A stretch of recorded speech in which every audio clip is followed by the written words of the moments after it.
এক ঘন্টো ফুচকা খাবো, পয়সা দে। আমি কোথায় পাবো পয়সা? তুই তো বড় লোক মেয়ে, দে পয়সা দে। দিচ্ছি। আমার কাছে পয়সা নেই, ফুচকা খাবো, পয়সা দে। আমি তুই দেখবি। আমরা খাবো।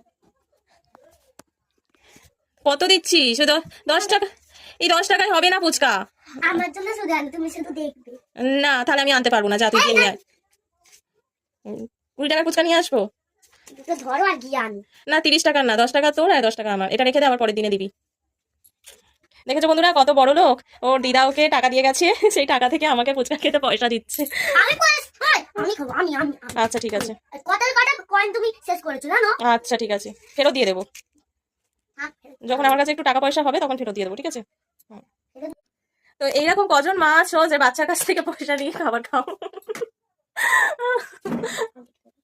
কজন মা আছো? আর বন্ধুটা, আমি মাকে সবসময় টাকা দিই। হ্যাঁ, আমার মেয়ে টাকা দেয়। আমার মেয়ে বড় লোক, আমি গরিব লোক, তাই তো? শোনা মেয়ে আমার।